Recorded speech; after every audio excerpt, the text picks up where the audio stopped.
Brilliance ವಾಣಿಜ್ಯ ವಿದ್ಯಾಲಯ ವಿಜಯಪುರಕ್ಕೆ ಸ್ವಾಗತ.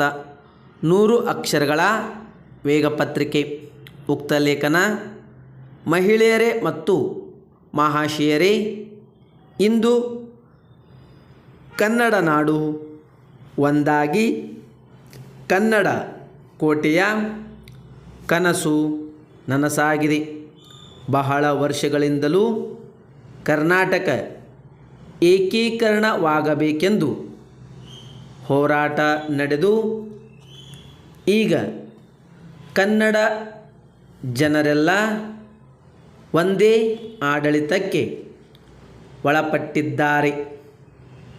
ವಿಜಯನಗರ ಸಾಮ್ರಾಜ್ಯದ ಕಳಶವು ಕಳಚಿ ಬಿದ್ದ ಮೇಲೆ ಕನ್ನಡ ಸಂಸ್ಕೃತಿಗೆ ಮೈಸೂರು ಸಂಸ್ಥಾನವೇ ಮುಖ್ಯ ಆಸರೆ ಆಗಿತ್ತು.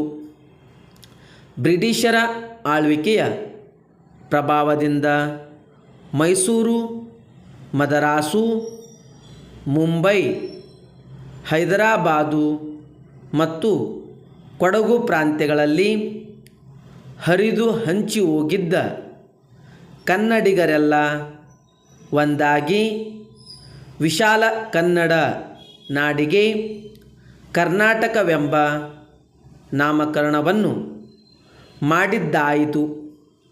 ಇದರಿಂದ ಮುಂದೆ ಬರತಕ್ಕ ಜನಾಂಗಕ್ಕೆ ನಾವೆಲ್ಲ ಒಂದೇ ಎನ್ನತಕ್ಕ ಭಾವನೆ ಮೂಡಲು ಅವಕಾಶವಾಯಿತು. ಕರ್ನಾಟಕ ಎಂಬ ಹೆಸರು ಇದ್ದರೆ ಹಳೆಯ ಮೈಸೂರು